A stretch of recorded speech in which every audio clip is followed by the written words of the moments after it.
Number 10. Miss Marvel. Miss Marvel was once Carol Danvers and is now Kamala Khan. And of course for this list we're focusing on Kamala, who was a new addition to the Avengers team in 2015, after making her first unnamed appearance only 2 years earlier in 2013 in the comics. Kamala is a huge Carol Danvers fan, which is what inspired her to take up the mantle Miss Marvel after Carol dropped it, taking up the Captain Marvel mantle instead herself. Kamala as Miss Marvel has powers which allow her to alter her body's physiology, allowing her to stretch, change size and shape, and in theory, straight up shapeshift. Her powers come from inhuman heritage, which was activated by her exposure to the Terrigen bomb. Kamala joined the team for a time during all new, all different Avengers, and remains a fan favorite hero at Marvel Comics. And to clarify before we move on to point 9, this is going to be a list of Avengers that have recently come onto the team as opposed to new Avengers, which is kind of its own thing. There's a lot of new Avengers, so I just want to clarify that. Number 9. WASP. Not the same WASP who years ago was actually the leader of the Avengers for a while. Nuh-uh, we are not talking about Janet Van Dyne here, we are talking about Nadia Van Dyne, who despite her seemingly misleading name is actually the daughter of Hank Pym and his first wife, Maria Travoia. After her mother Maria was kidnapped and later killed, Nadia ended up being raised in the Red Room, considered a valuable asset due to her natural aptitude for science and academia, believed to be somewhat in part due to the fact that she was Hank's naturally born daughter. Nadia would eventually escape the Red Room and attempt to locate her father in the US, only to find out that he had recently died during a fight against Ultron.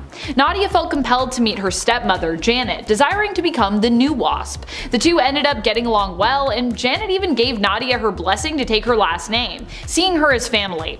Hence, Nadia became both Nadia Van Dyne and the new WASP, also going on to join the Avengers team. Number 8. Spider-Man. Peter Parker as Spider-Man has of course teamed up with the Avengers before, but Miles Morales as Spider-Man is a newer addition, not just in terms of the Avengers team, but also still relatively new in terms of him existing in 616. Miles Morales is originally a Spider-Man who hails from the Ultimate Comics line originating in Earth 1610, the Ultimate Universe. He was given a new home on Earth 616 after his world had been destroyed as a result of showing kindness to and sharing food with Molecule Man during the Secret Wars event.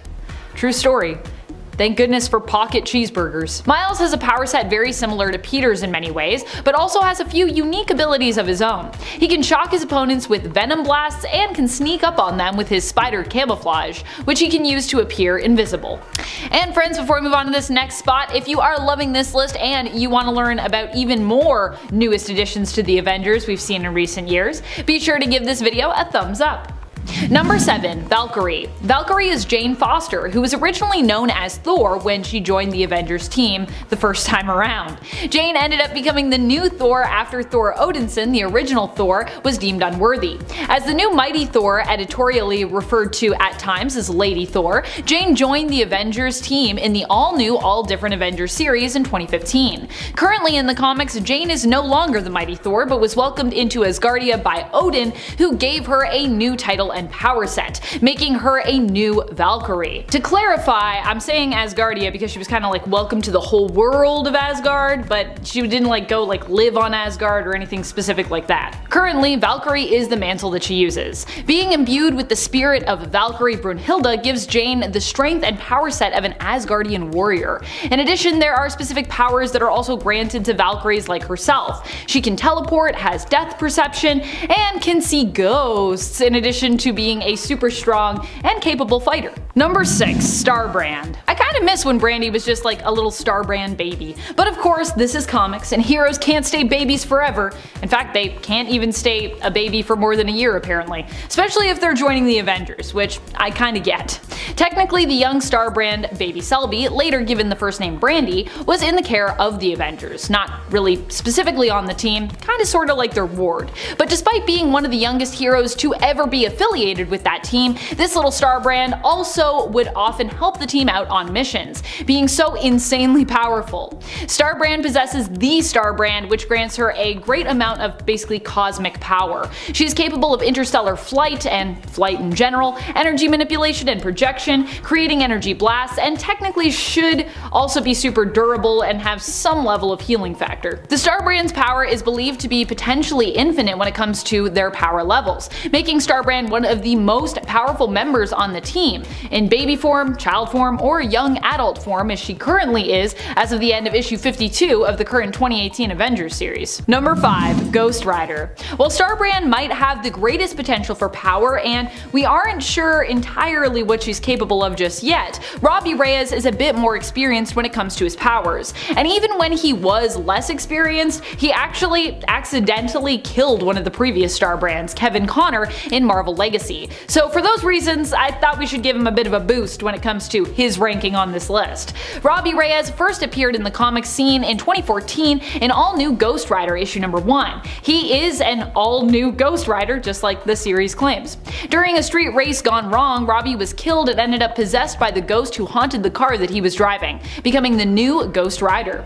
He joined up with the Avengers recently in the comics, and I think he makes a great addition to the team. I personally love RAMIREZ, so yeah, I'm here for it. Number 4. Winter Hulk. While Jennifer Walters as She-Hulk may have joined the Avengers long ago, first joining up back in the 80s, she's gone through a lot of changes since then. One recent and major one, which also returned her to her smaller, smarter, more playful and sassy, yet still very powerful form, happened recently in Avengers comics. For a brief time, She-Hulk, then known as just Hulk, ended up becoming Winter Hulk. Winter Hulk happened as a result of Jen allowing herself to be kidnapped by the Winter Guard of Russia to try and figure out what they were up to. What devious things are they planning? In the end, they attempted to mind wipe and brainwash Hulk to turn her into one of their agents. And they kinda succeeded.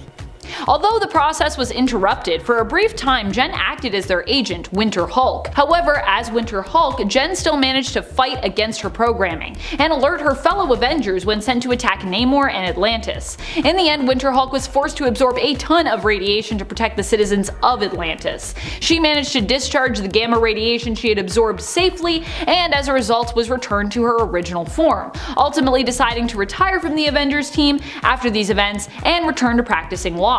And now we have a new She-Hulk series that I have heard nothing but good things about. I really need to get reading my first issue. Number 3. Phoenix. While Phoenix is definitely one of the most powerful superheroes to be on the Avengers team, her history with them is a bit more lengthy than you might initially think, which is why I ranked her a little bit lower on this list than I normally would. Phoenix herself was back on the original Avengers team, the prehistoric Avengers, or the Avengers of 1 million BC. This avatar for Phoenix was known as Firehair. However, Firehair only made her first appearance even in 2017 in the comics, so she's also kinda new in a way, even though she's super old. Does that make sense? Maya Lopez, aka Echo, is the current host of the Phoenix Force and the current Phoenix, who also finds herself on the Avengers team. Her being Phoenix is new, but her being on the Avengers team is not new. She rejoined the team in 2021 as Phoenix, which is quite new, like I said, but she actually was a member of the Avengers way back in 2005, when she was using the mantle of Ronin. Still, Maya being Phoenix and being part of the Avengers altogether is quite fresh right now, despite both the Phoenix Force's history with the prehistoric team and Maya's own history with the present day team. And of course, Phoenix is one of the most powerful entities in the entire Marvel universe. So despite her being kind of a new old combo thing, we have to show respect to the blazingly brilliant and powerful Maya Lopez, aka Echo, aka Phoenix, on this list. Number 2. Cable. Nathan Summers ended up joining the Avengers team at a time when Captain America was seeking to present a show of unity. Hence, Cable ended up being on the Avengers Unity division, which was meant to bring together Avengers and X-Men after events of Avengers vs. X-Men had created tension between the two superhero groups of Earth.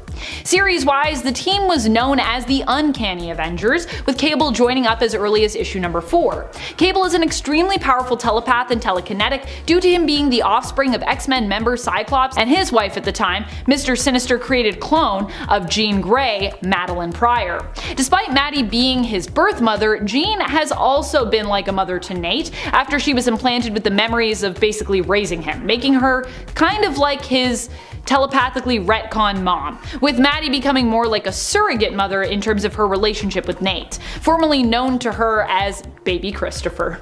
Oh baby Christopher. Number 1. Avenger Prime. Avenger Prime is kinda like all of the Avengers merged together. At least, that's what the original version of this character was like. They made their first appearance in the 2013 Mighty Avengers series, but another character with that name also recently reappeared in the 2021 free comic book day Avengers and Hulk comic. They showed up in the Avengers portion of that double feature story comic. Here, Avengers Prime is the leader of the Deathlock Avengers forces, who basically stands guard at the God Quarry, seeking to watch, protect, and warn against major multiversal threats and potential chronal collapses. Presumably, this is some version of Avenger Prime that decided to stay omnipotent and bonded together. At least that's what I'm assuming. Some people are assuming different things. When we saw Avenger Prime last, or an alternate version of them if you will, they were created using a ritual which allowed the team of Mighty Avengers to bond together. Technically, Avenger Prime stands to be the most powerful of the Avengers, as they should be made up of one or more teams or rosters potentially combined together. Now, of course, some people believe that Avenger Prime is actually some sort of alternate version or some future version of Tony Stark, aka Iron Man, but we don't really know for sure yet. Whoever they are though, they definitely seem to have a lot of time, a lot of power, and a lot of resources on their hands, especially for being a shadowy figure. Number 10. L'Oreal. Not to be confused with L'Oreal, which is a brand. Just to be clear. L'Oreal is the sister of Captain Marvel, who first appeared in issue 18 of the current Captain Marvel series, which started back in 2019. She was genetically bred by Kree scientists who created her to be a powerful warrior using the DNA of 2 accomplished Kree warriors who came before her, one of which was Carol Danvers' mother, Marielle. That makes L'Oreal Carol's full Kree half-sister. Carol was working as an accuser when she first ran into L'Oreal, and was tasked with apprehending and executing her, as she was believed to be the Kree responsible for a large massacre. Carol learned of L'Oreal's parentage and believed her to be innocent, so instead spirited her away until she could locate the person who was truly responsible for the massacre. After the events of Empire, where the two sisters fought side by side, L'Oreal ended up becoming Emperor Hulkling's new accuser, taking Carol's place. Also, L'Oreal, fun fact, is really funny, and if you get to read her as Emperor Hulkling's accuser, you'll see what I'm talking about.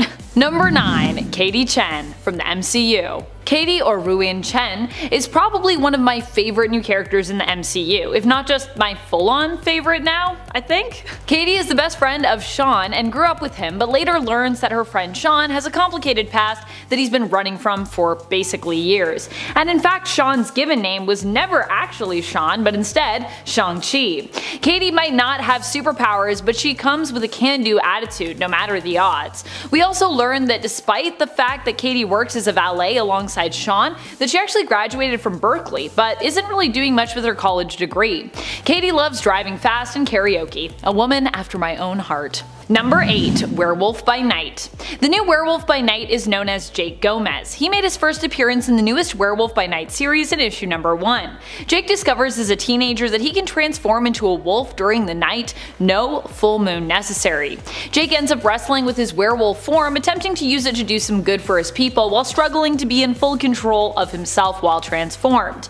Jake is supported by his sister Molly, who helps him by using music, creating playlists to help soothe him, allowing him to gain more control, and his grandmother. Number 7. Zhu Xialing from the MCU. Zhu Xialing is the sister of Shang-Chi, who appears in his self-titled feature film. We learned that despite the fact that her father never felt it would be appropriate to train her, at night she would practice in secret, watching his elite soldiers, known as the 10 Rings, during the day, and attempting to teach herself their movements during the night. Like her brother Shang-Chi, she also became a woman on the run. However, for Xialing, instead of running from her potential destiny, she attempts to seize for herself the role she feels was denied to her growing up. It's likely that the Shang-Chi film won't be the last that we'll see of this new Marvel Cinematic Universe character, and that she won't necessarily be quite as black and white as some of the other Marvel characters that we've come to know, which I'm so ready for. I love when characters have so much depth. Number 6. Black Winter. Black Winter is going to be a huge big bad that will be coming our way eventually in the comics.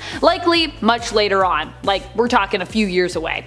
Black Winter isn't actually a completely new character, but has recently been reinvented in terms of their part as one of the biggest bads ever faced in the comics.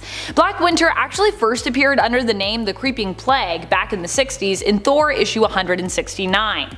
But more recently in 2019, the entity appeared under a new name in Silver Surfer Black issue number 4, becoming known as Black Winter. The entity can take on any shape or form it pleases and is responsible for ending Galactus' home universe. The Black Winter will also likely be the way the current Marvel universe ends. While Thor and Galactus teamed up in the beginning of the current Thor run, Volume 6, Donny Cates' run, to destroy the Black Winter, Thor really only succeeded in temporarily defeating the entity, leaving Thor with visions of a bleak end to come, which includes the return of Thanos. Alright friends, before we move on to this next spot, if you are loving this list and you want to learn about more of the newest characters that we've seen in the last year or two, be sure to let us know by giving this video a thumbs up. There's lots of new characters. There's lots more people I want to talk to you about, so please give it a thumbs up. Share it. Get it the views so I can give you the video. Number 5. Yelena Belova from the MCU. Yelena Belova is like the little sister of Black Widow in the Marvel Cinematic Universe, though to be clear, she isn't blood related to Natasha. Or not that we know of anyways. It turns out both Yelena and Natasha were part of a team of undercover Russian operatives and spies who are posing as an all-American family as their cover. They were in the US to gain important scientific intel when they were kids that the head of the Red Room, Dreykov, wanted to ultimately help expand and grow his empire. Yelena was posing as Natasha's little sister when they were undercover. Even after Black Widow became an Avenger and thought that she had actually taken down the Red Room, it was revealed that Yelena actually remained a spy and operative for the secret organization due to the fact that earlier on, Black Widow and Hawkeye had actually failed to complete that mission to destroy the organization in Budapest. Yelena will likely be taking over and becoming a sort of White Widow, if you will, in the MCU. At least that's what I think we're gonna know her as. Working on a team that Contessa Valentina Allegra de la Fontaine is putting together. In the comics, Yelena is a bit of a different character. She is a rival of Black Widow's who is sometimes an ally and sometimes a foe, depending on the circumstances. And as far as I know, she's never worn quite as cool of a vest as her MCU counterpart, though she was a model at one point. That was a thing that happened. Number 10. Tech On. In this 2021 storyline, the Red Skull comes into a new power that removes the powers of other heroes. Tony Stark uses his technology to create the Iron Avengers. Captain America, Captain Marvel, Black Panther, Spider-Man, Wolverine, and obviously Iron Man, basically the most popular Avengers, all get Iron Man-like mech suits that they can use to fight against similarly meched up villains. The whole thing was basically a partnership with Bandai Namco to create Avenger-themed mech toys. So it has no numerical Earth number. But who cares? The art is sweet, the idea is original, and the toys are kinda cool. Number 9. Brenda Drago. First appearing in Spider-Girl number 18 in the year 2000, Brenda was forced into a life of crime by her abusive ex-boyfriend. He gave her a suit equipped with functioning wings and she became the flying thief known as Raptor. However, her crime spree is cut short by Spider-Girl and the two become fast friends. Similar to Cloud9, she's mostly known for her ability to fly around, but her wings are also razor sharp, making her a formidable aerial opponent. She has been a member of the New Warriors and the Savage Six. She's also married to Spider-Girl's friend, Normie Osborn. It's an alternate universe. Hey guys, before I get down to the next one, please take a second to hit that like button. Really helps us out here at Top 10 Nerd. Number 8. Michael Van Patrick. MVP came onto the scene in 2007 in Avengers: The Initiative. See, the scientist who created the super soldier serum for Captain America had also researched a revolutionary diet and exercise regimen, which he theorized would create the ultimate soldier, but it would require a lifetime of adherence to produce the right results. Well, the US Army basically was like, I want my super soldier now! So the scientist scrapped those plans and he started working on perfecting the super soldier serum. When the scientist eventually died, the research was passed down through his family, eventually ending up in the hands of Brian Van Patrick, who raised his son Michael on the principles of that original research. Michael quickly became one of the greatest athletes in America, but lost it all when he fell under heavy scrutiny due to him being the great-grandson of Captain America. It's a tragic hand to be dealt as Michael loses nearly every award he's ever received, even though all all of his abilities came from good old-fashioned training. He does find his shine, however, when he joins the initiative and in his training breaks the course record for heroes without super speed. He is pretty awesome, but he does unfortunately die later on. Number 7. Luna Snow. Neat story about her. She technically first appears in the mobile game Marvel Future Fight, released in 2015, but Luna's first appearance in a comic book was in Marvel's War of the Realms event in 2019. She's a South Korean K-pop singer turned superhero. She was on stage performing at Stark Arena when the area was attacked by Joro's spider and her AIM scientists. Luna and her bandmates are taken hostage and she is held inside a cold fusion reactor. When the reactor malfunctions, Luna receives cryokinetic abilities, and she uses them to escape and free her friends, later becoming the hero known as Luna Snow. She later on fights against an invasion of fire demons, freezing the ground beneath them and blasting them with ice shards. Number 6. Roger Brokerage. Also known as Hardball, Roger made his debut in Avengers The Initiative in 2007. Roger grew up in Los Angeles and he wasn't happy when his brother Paul received special powers from the Power Broker, a villain who gives superpowers in exchange for a percentage of the money that you make with them. Worse, Paul gets intensely injured and his family starts to greatly suffer under the weight of his medical bills. So Roger is not too happy about this and decides he's going to kill his brother. But in the end, he just can't go through with it and decides instead that he's going to kill the Power Broker. On approaching the Power Broker, however, he is convinced by him to gain some superpowers for himself. And it's super painful, but he winds up gaining the ability to create hard balls of light. He sets out on a mission to rob an armored car, but he ends up rescuing a woman instead. Man, this guy always ends up doing something different than he planned. In the end, he helps defend the president against an attack from Hydra and joins the Avengers Initiative of Nevada, the heavy hitters. Number 5. Wave. Also known as Pearl, she also made her debut in War of the Realms in 2019. She grew up in the Philippines, a promising swimmer with Olympic potential. One day, she is drenched in water that has been exposed to unknown energies, and she gains the ability to control water. She's later taken in by a group of heroes who help her learn how to use her new powers, becoming the superhero called Wave. She eventually becomes part of Triumph Division, the Southeast Asia Initiative. She later confronts the Fire Giants and their leader Cinder, who senses Wave's elemental power and attempts to lure her away from her homeland. Her hydrokinesis powers allow her to manipulate water in any form, even solid or gas, making her surprisingly powerful. Number 4. AERO. Also called Lei Ling, AERO made her debut in a self-titled comic in 2018. A Chinese agent from Shanghai, she has powers of aerokinesis, allowing her to generate and control the wind. She was once in a confrontation with Wave from Triumph Division. Like Wave, she had been tricked and lured away from her homeland, leaving it undefended. She is affiliated with the Agents of Atlas alongside 3D Man and Jake O, the new war machine. Her powers allow her to not only fly, but blast bursts of wind from her arms or legs, reportedly strong enough to destroy high-grade concrete. She also has the ability to solidify the air into shapes, like swords or platforms, as well as creating air bombs or generating whirlwinds.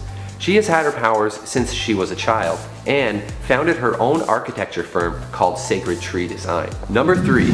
Crescent. Similar to Luna Snow, this character also first appeared in Marvel's Future Fight mobile game, and later appeared in War of the Realms in 2019. Crescent is a child, weighs 60 pounds, and is a Taekwondo prodigy. She was there when the Agents of Atlas went up against Cinder and her Fire Giants, but eventually she did become overwhelmed. She has the power of a half-moon bear spirit, and she uses the power of her mask to avoid fire blasts from the fire demons. There's a lot of cool new characters like her in the War of the Realms storyline. I definitely recommend checking it out. Number 2. White Fox. Also known as Amy Han, this character first appeared in Marvel's Contest of Champions in 2015. She is the last of the Kumiho, a mystical shape-shifting nine-tailed fox. Legends say that the fox hunts and seduces men to eat their hearts. Her grandmother was a Kumiho who fell in love with a man, and he helped her discover her humanity. She was raised to hide her true form from others, and was super good at it, later becoming an intelligence agent for the South Korean government. She once allied with Black Widow and Domino to help destroy the Creation Constellation, an artifact that can turn humans into Celestials. However, the team discovers that White Fox intended to get infected by the constellation in order to gain cosmic power, so they kick her out of the team. She has incredible superhuman capabilities, the full extent of which is still unknown. And here we are at number 1, Kamala Khan. Number 1. Earth 15513. There was nothing. Followed by everything.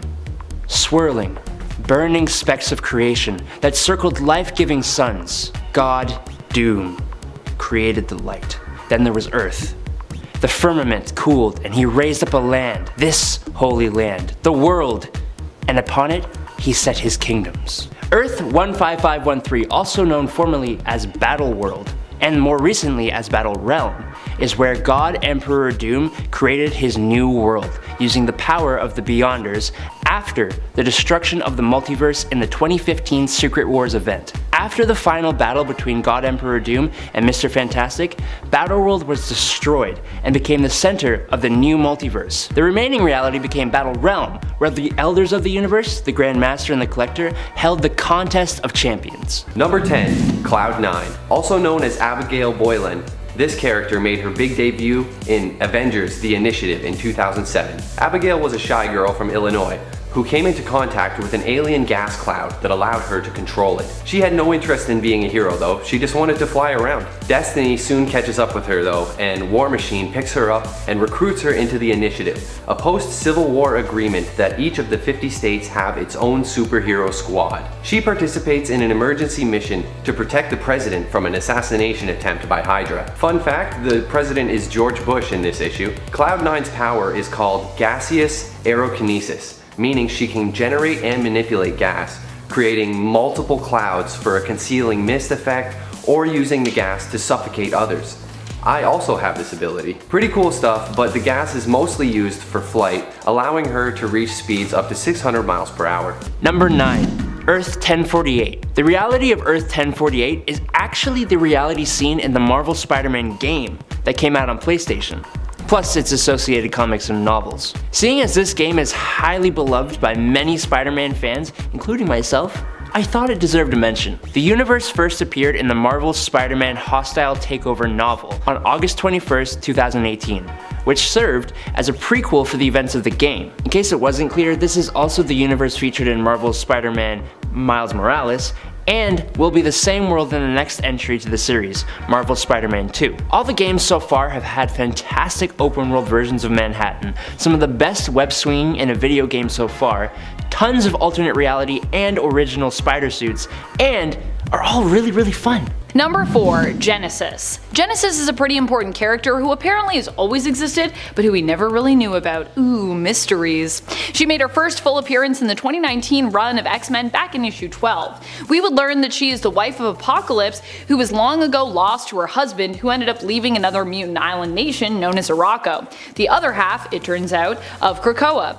Genesis is a strong warrior and an all-around badass, basically pretty much exactly what you'd expect Apocalypse's wife to be. She also happens to be a mother, as it turns out that Apocalypse and Genesis together had a whole family of strong, also badass mutant children. Currently, Genesis and Apocalypse are back together and are likely taking a little off-panel vacation, as we haven't really seen them in a little while, so I hope they're enjoying themselves. Hope they're getting a time to reconnect, because they've been apart for so long. Number 3, Shang-Chi from the MCU.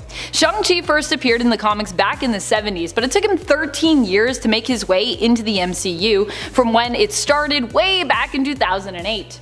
Simu Liu is the actor to take up the role of this new hero in the Marvel Cinematic Universe. Shang-Chi is introduced in his own self-titled feature film Shang-Chi and the Legend of Ten Rings, where, no major plot spoilers here, no major plot spoilers, we learn that he is a man running from the past, living under the alias of Sean in the United States, after escaping the supposed wrath of his father, criminal overlord Wenwu. We follow him on his journey as he is suddenly recalled home, back to his family under mysterious circumstances, all while uncovering his family's story, history, and the Legend of the Ten Rings. If you haven't seen Shang-Chi and the Legend of the Ten Rings yet, I actually cannot recommend this movie more. I think it actually may have become one of my all-time favorite films, both within and without the MCU. That is just how great it is. I cannot praise it enough.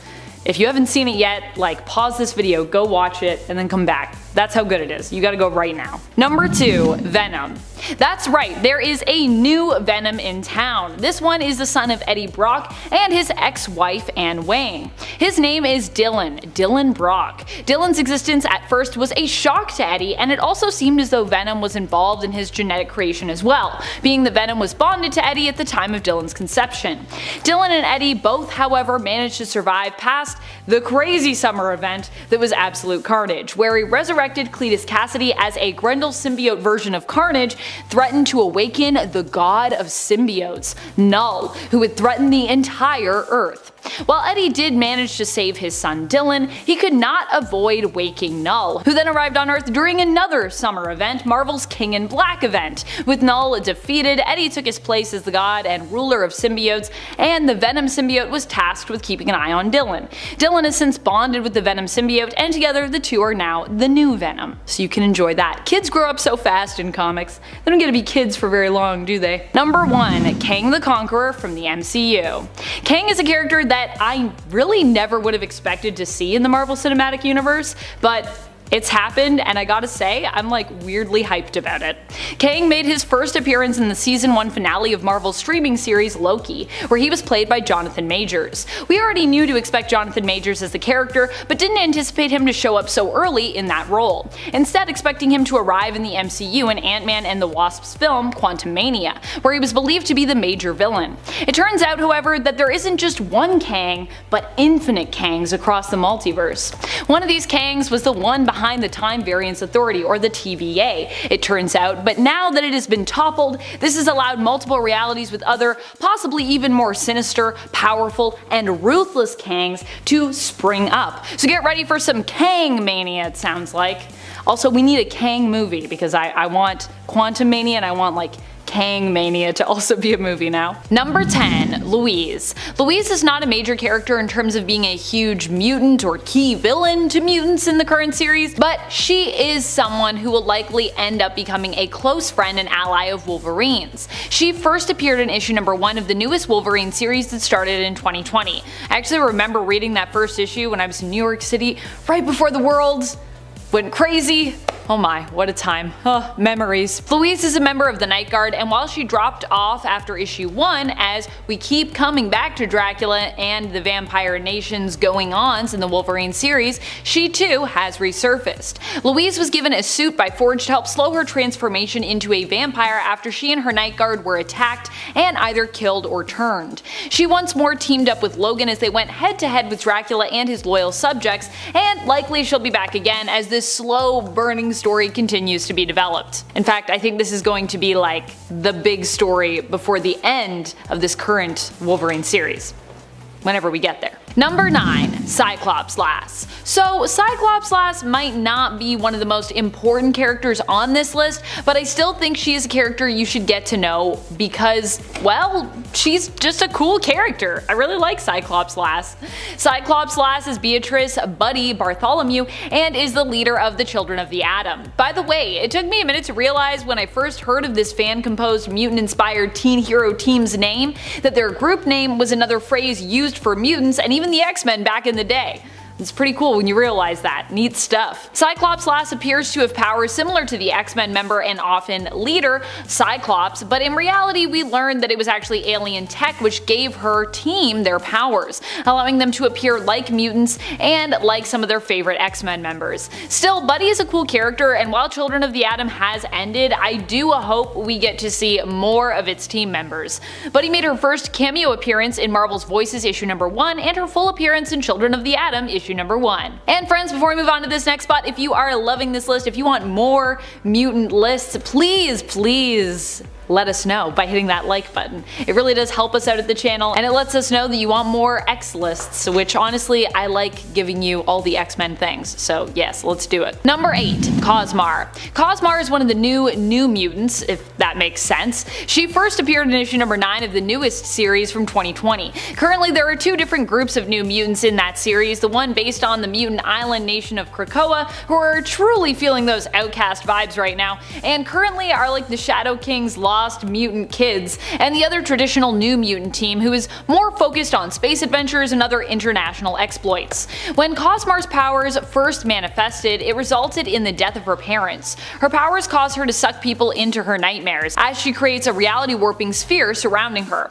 All those who touch or interact with it run the risk of being sucked in. And I believe Forge actually made her a suit as well, as Forge is just making everybody little things to help them with their powers, to help her sort of control those powers so that they wouldn't be so disastrous. Number 7. Gimmick. Gimmick is a new mutant who first appeared and had her powers manifest in Children of the Atom. She was the one member of the team who actually ended up making it to Krakoa due to the fact that she was a real mutant, in addition to also being a major fangirl of the X-Men. But aside from her being a mutant, Carmen Cruz is also good friends with the fellow Children of the Atom, with CYCLOPS-LASS, aka Buddy, probably being her best friend on the team and also her secret crush who she's in love with. Another thing that I love about Carmen is that she also is the person that makes all the costumes on the team, and she's super into cosplay, which I just think is like super cool and super cute. We don't have a lot of characters in the comics that are cosplayers, so I really liked that element. Gimmick's powers appeared initially to be similar to Gambit's, but this was all done using alien technology. In reality, when Carmen's mutant powers manifested, it was revealed that they were shapeshifting in nature and also granted her a healing factor. Carmen made her first cameo appearance in 2020 in Marvel's Voices issue 1, but would appear fully in the first issue of Children of the Atom the following year in 2021. Also, when she did have her Gambit powers, it was pretty cool because she was like throwing basically little like clothing pins, if that makes sense, at people, which I love. Number 6. Maxime and Manon. Maxime and Manon are relatively new characters and mutants who appeared within the last year, but we also now potentially have a different version of them in the current X books. They're likely from a different continuity due to what we learned during the Dawn of X period of the current line. There's like a version of them I think that's like 616, and then there's a version of them that doesn't actually have a reality number officially yet, but yes. Maxime and Manon, as we see them in the current timeline, are a brother and sister who together can heavily manipulate and warp the minds of others. Maxime can manipulate the emotions of his target, and Manon can manipulate and alter their memories, making the two a powerful duo when working in tandem. Maxime and Manon once served Ahab, being brainwashed into using their powers to make hounds for him. However, they would later be freed by Jean Grey, and Cable would convince her to look after them.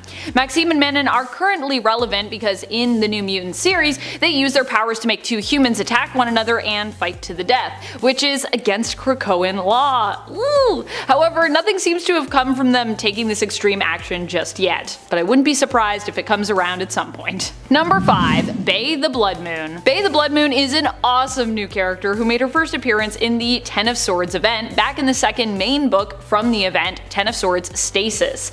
She was one of the Arakko mutants who was called to compete in the Otherworld tournament, fighting to represent her nation. However, her fight actually ended up being a marriage. Basically, the Otherworld tournament was gloriously weird because it was being led by Saturnine, so we had traditional sword fights combined with lots of different kinds of battles, including puzzle solving duels, food eating competitions, dance-offs, and even an arranged marriage. However, it also all worked out as Cypher and Bay were seemingly both enamored with the other, as they were both masters of language and communication, but who struggled to understand one another, which fascinated them both, especially Cypher. They were both married and were each awarded a point, as it was considered a shared victory for both sides. Also, the art in the issue of Excalibur where they get married is just so good. It's so great. I love it. Number 4. Chen Zhao. Chen is not a mutant, nor is she an ally to mutant kind. She is just the opposite, their enemy. After coming up against the Marauders, trying to inspire mutant hate in her people as a public figurehead, billionaire, and anti-mutant activist, she ended up allying herself with Ham and his Verendi.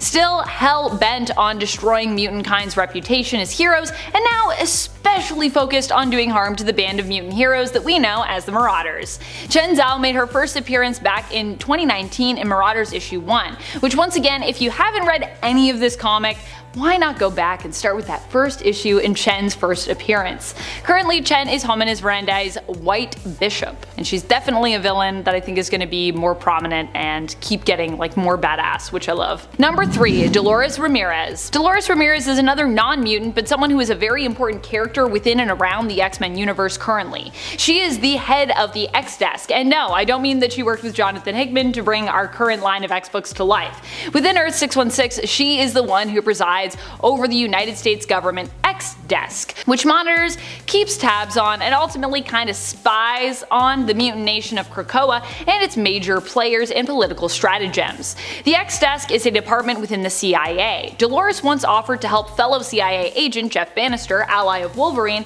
who had been working with him, but he turned her down. Delores was also one of the lucky few to get an invite to the Hellfire Gala and met with Storm in secret during her first appearance in Marauders issue 11, where she was rewarded for leaking some important information about poisoned medicine to the mutants. So while she's watching them, she also kind of seems pretty friendly. Number 2. Arakko. Arakko is both an island and a mutant just like Krakoa. In fact, there was a time when both Krakoa and Arakko were joined together, but years ago they were separated. Arakko made their first appearance in Powers of X issue number 4, and later on we learn of all that went on there with the island, including the mutants who inhabited it and their connection to a vastly important mutant, Apocalypse.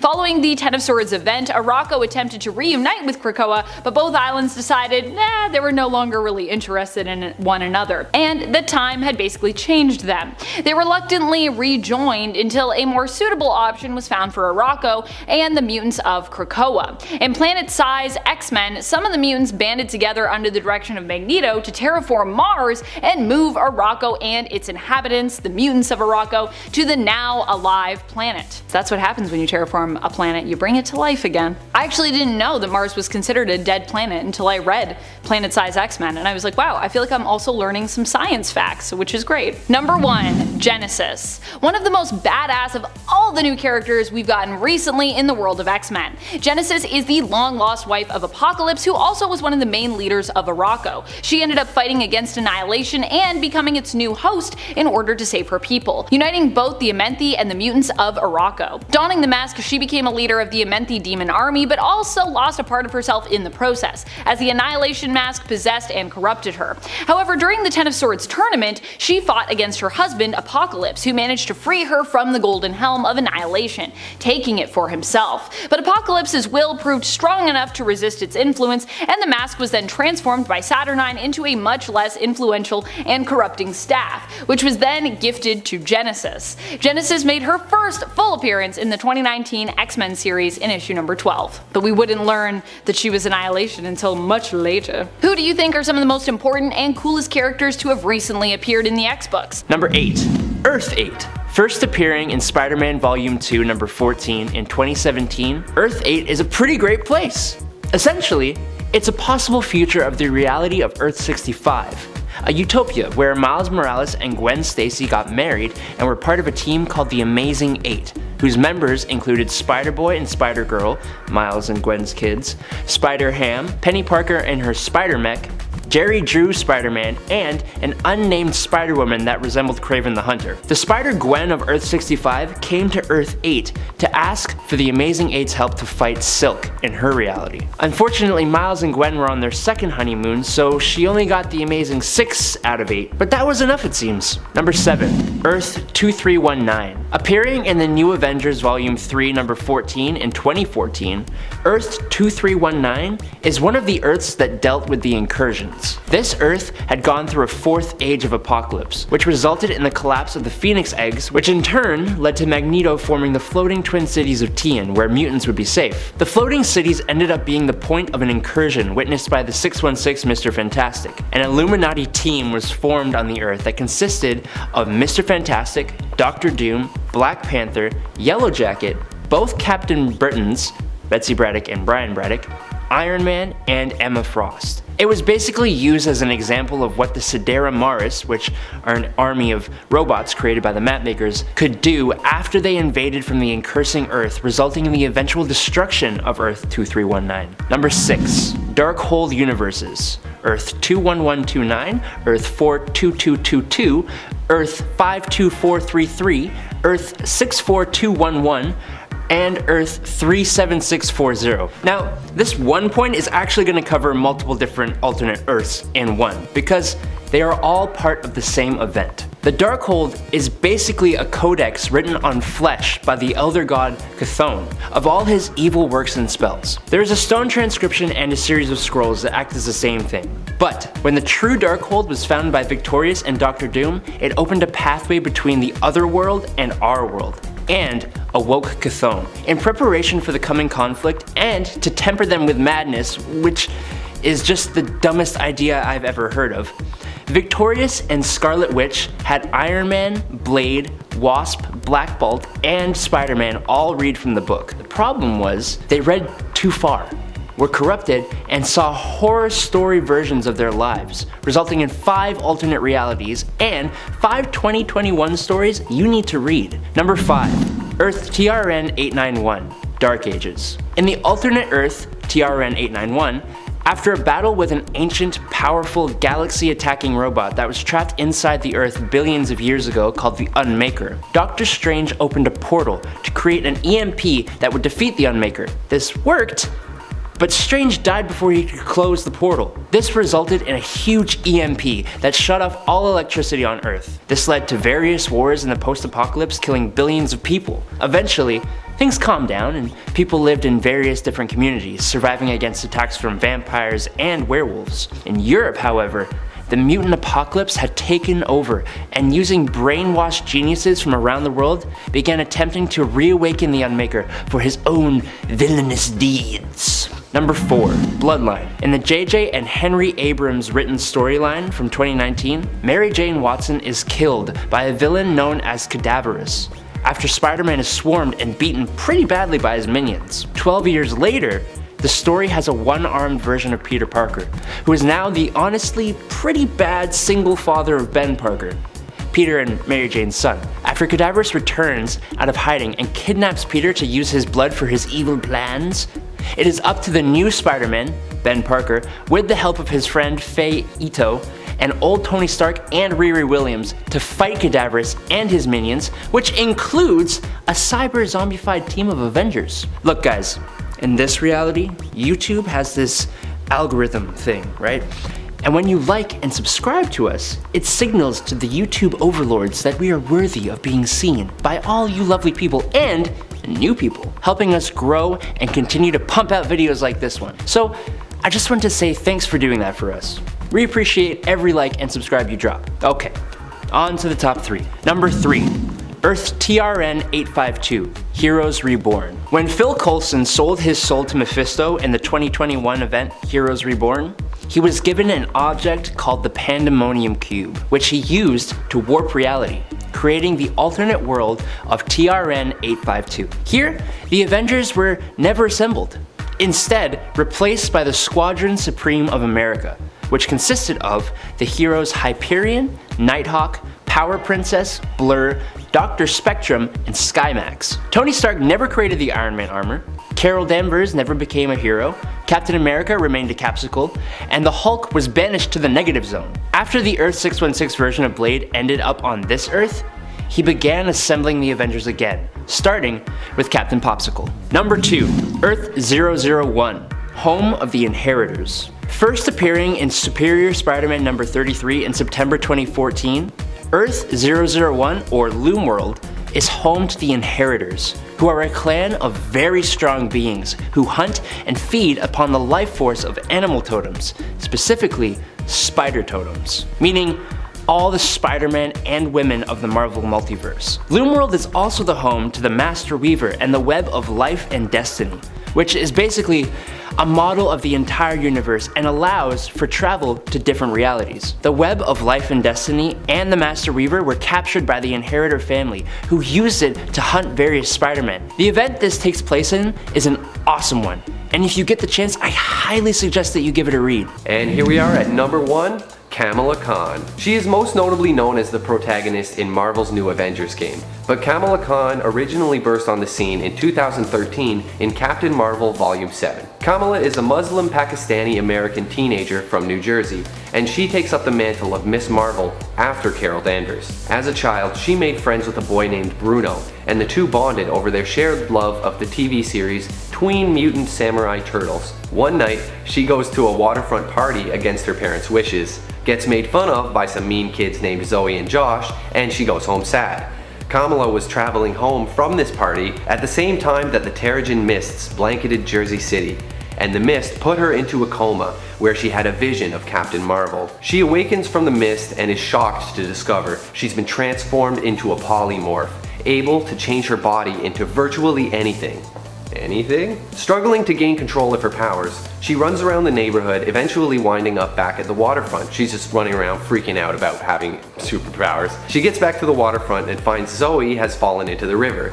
She rescues Zoe and feels really good about it until she gets home and is grounded for sneaking out. She later stops a burglary and discovers she has the ability to heal herself from gunshots just by transforming back to her regular form. Some fun facts about Kamala: her name means perfection in Arabic, and she plays an online game called World of Battlecraft based on the popular Warcraft games.